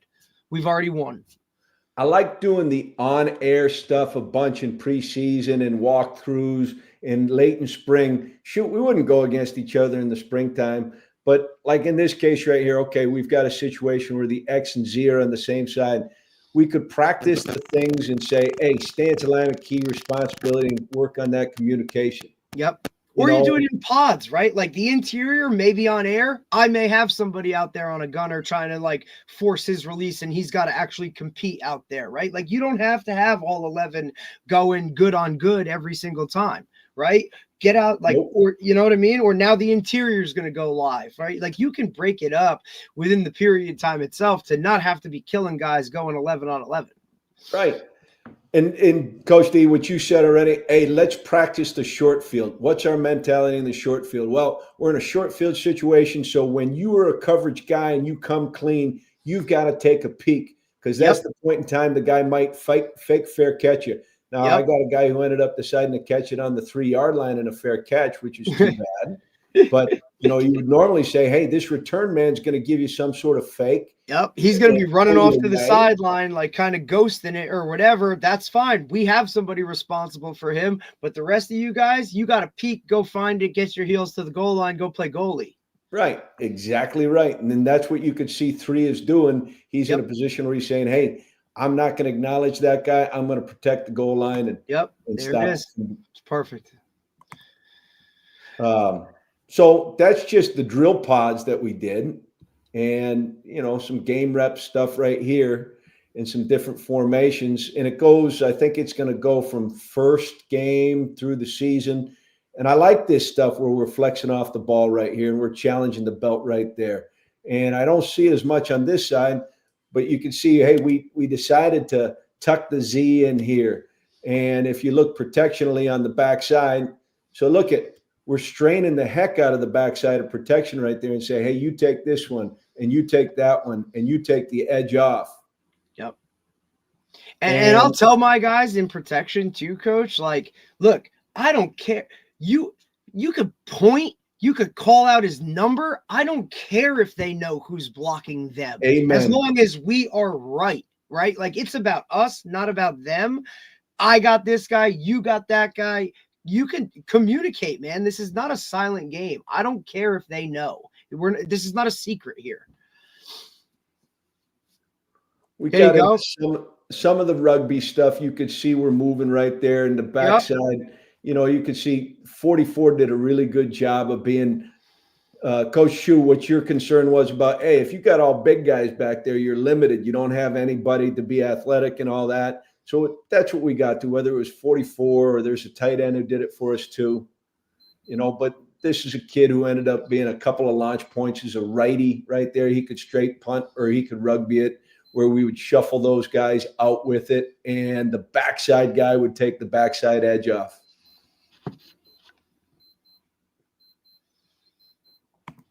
What else?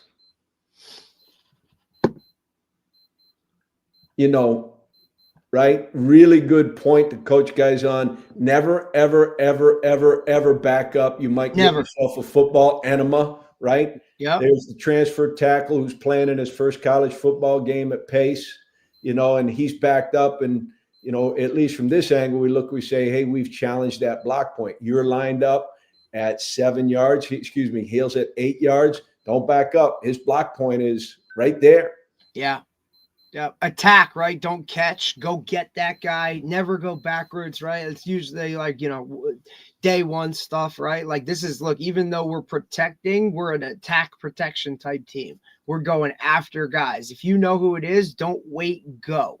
You can't go back because you're going to get back up into the punter. Right. Plus, they have all the momentum coming. He's got a 5-yard running head start on you, dude. Like, cut it down to 3 yards, right? Like, you want to make contact and drive your feet almost like a defensive type player making a tackle running through somebody. Continue to run your feet on your block. Don't sit and catch. This isn't field goal extra point where we got to just sit there and take it. We can go and attack.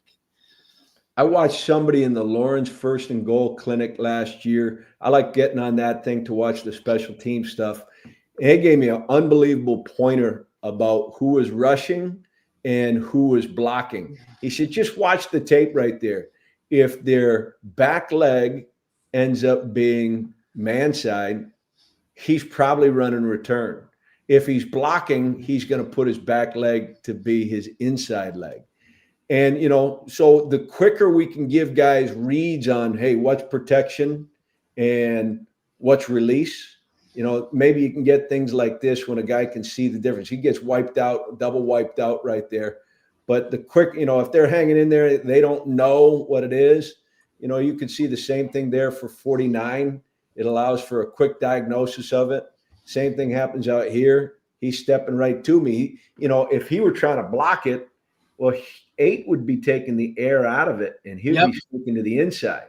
Absolutely. And his outside leg is back, and so he can get a quick read and a quick release.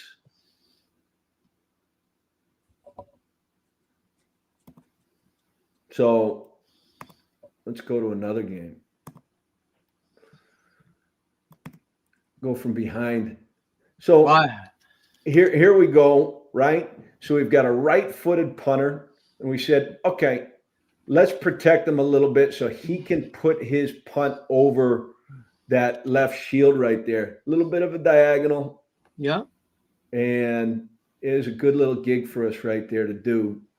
And you end up seeing, hey, the stance for the right guard, well, he's so loaded on that. Like to have him have a balanced stance so he can take a step out of his stance rather than stepping underneath of himself. And I really like what 13 does in moving his feet to get to the backside cutoff block. The front side blocks, they're pretty straightforward. It's a pad level and a toughness piece. But, hey, these are the ones right there. What are we going to do for that? And you could see in this particular version of the protection, we're saying, okay, backside guard, you end up being the cutoff in the A. And this is the only time we get into the count. We say, hey, first man, second man, third man, because we're going to put 44 over on the play side to super load that side of the protection. Or we could balance it out and say, nope, 44 is going to help on the backside so that he has 2, 3, and 4. That's it. That's the only counting we ever did. After that, hey, you block to your left, and we're going to sort out the remaining guys.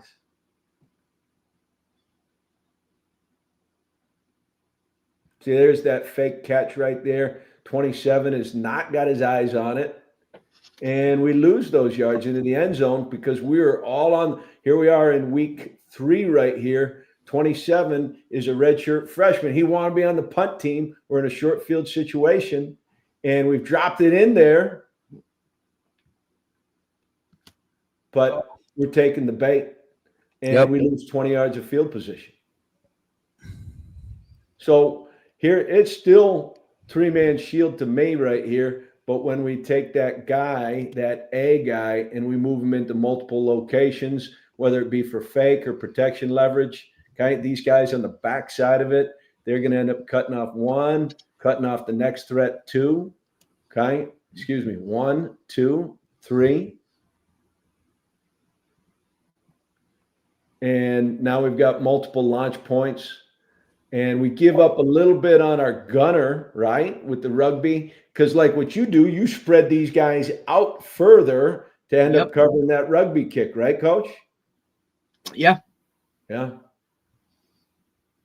I mean, and even my 3 guys that I have out there in like a trips formation, like, I tell my outside guy, like automatic outside release, like, because we know where the ball is going to go, right? Like you automatic outside release, middle guy has a 2-way go wherever he wants to go.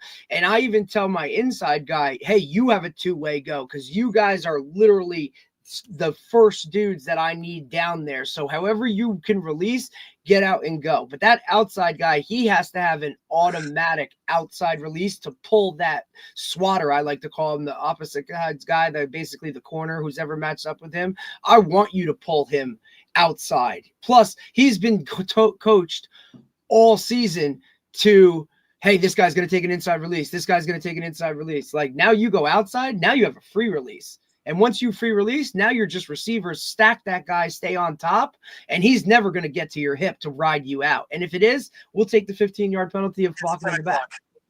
I 53 was a freshman, and I got a clip in here later on. Maybe we get to it, maybe we don't. But boy, for him to understand launch point and direction and where your coverage is, you look at this right here, and he's going to cross over, and he's going to put the ball right down the middle of the field. We want it to be over here outside the hash mark. Got to be outside the hash. Two guys covering. Yep. And if, we're not on the same page on this stuff right here, it can get to be brutal. Right. Like I said, like everything is predicated on him putting that ball there. Right. And the fact that my guy can do that on a consistent basis, like now it doesn't strain that backside nub tight end to, hey, you're the only free runner down here on this backside. Like we are really in trouble if that happens. And, guys always want to put their returner where the ball is going and then tell them, hey, if you get to this backside, like, look, the pursuit angles, you ain't getting there, dude. Like not happening because we're vice tackling. We're building a wall from that midfield point across. Like if you want to go and try and run lateral sideline to sideline, awesome, because here we come. And formationally, let's do a few different things and let's change it every week so they don't know, oh, this is the formation that they're going to be a straight punt out of, and this is their rugby. Let's do a few different things to break the tendencies so they don't know, so we can get to things like this where it ends up being a 4th and 9 short field and they're not rushing anybody. Right. Yeah, they're not looking to block that, right? If anything, for me defensively, if I'm in like punt return situation, like this is fake territory, 40 to 40. Like this is where it doesn't matter 4th down and whatever. Like this is a fake territory for people. So we're on alert for that. But my whole thing on punt return, right, to kind of flip it to the other side of the ball is, in order to get a good punt return, well, you kind of need a good punt. You need something to work with. And in high school, there ain't much of that going on. So percentage-wise, I'd rather pressure and expect that shitty snap, and now we're there to get on it, rather than hold back and try and dial something up when the guy's going to shank it anyway. So let's put pressure on that guy to force a shank or force a block and get it, and then go from there. So that's kind of how the philosophy of our punt return works anyway. Coach D, here's your coaching point stuff right here. And you can see that our young guys right there, they don't understand that they can't advance. And, there's no harm in this right here. Nah, I tell them scoop it and score anyway, because the fans don't know that shit anyway. So they're still going to yip and yell and whatever. So it adds a little momentum to it. But like, dude, be smart about this and make sure we just get need it. The ball. That's it. That's all we want. So like, if he muffs it right there and you end up sacrificing the ball because you think you're going to score, it's wrong. I'm going to lose my mind. Because that's teach stuff, right? Like that's on us to know, hey, you cannot advance this. And look, this happens every year once a practice, right? In the summer, guy does that, everybody's whatever. Hey, dude, we can't advance it. Oh, okay. Like now you know. And my guy right there, he does not even know. Oh hell no. He's a freshman guy. He doesn't know he gets an additional penalty for the flex that he throws up on the 5, but it's coming back every way about it. Let me get to this one right. Let me get to this one right here. Maybe here. And you just figure out what you got right here and make sure you're being fake eligible all the time. All the time. Always fake eligible. And, if somebody's going to get into rushing you, let's make sure we got fakes that we're willing to call and we've practiced, I love that. A little Jordan action. Yeah. I used to call it Jordan. That guy, that was He couldn't throw the ball, but he could flip it like there. That's it.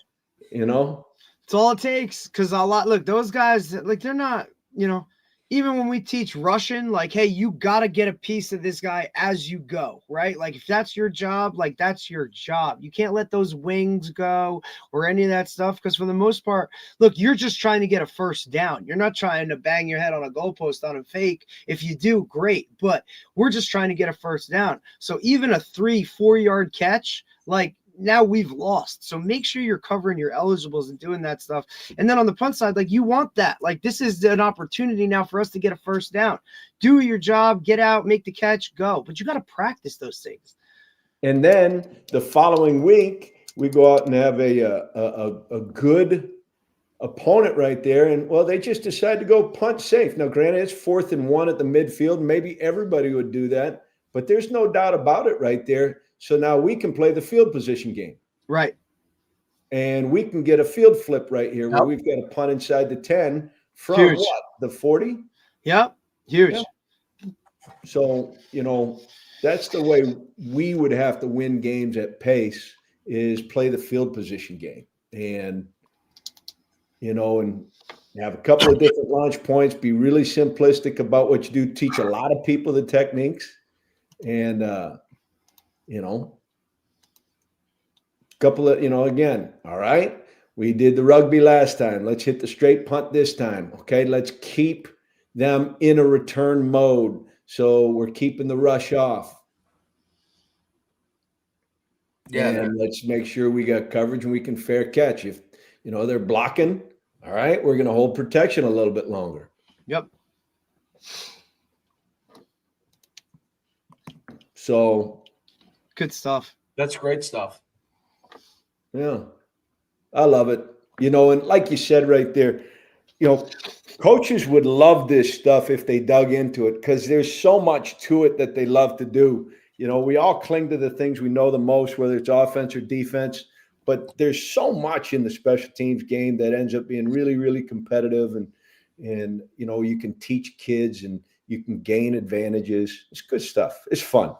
No doubt. The advantages that you can gain from special teams and being able to coach these areas up, especially punt, especially possession wise, and where you are in the field, changing the field. I mean, it's a big deal. There's no doubt about it. That was phenomenal. Absolutely phenomenal. Coach, great job today. Appreciate you, Coach. Your passion comes through. It's fantastic. I learned a ton. What an awesome opportunity. You guys are very kind to me. I appreciate it. I hope it's of value to you guys. Definitely. Organizationally. Absolutely. And hopefully it's even more important than us, the people that watch it. You know what I mean? Yeah. So they can pick something up and then learn something from it. And that's our whole goal, is like by going into depth, not just when you're allotted only like 30 minutes at a clinic and you're kind of glossing over a lot of times at a clinic, the basic stuff that you want to get across. You can't dive into depth on things and why you do it. And unless a guy pulls you aside, you see him at dinner or something later on. But at the bar.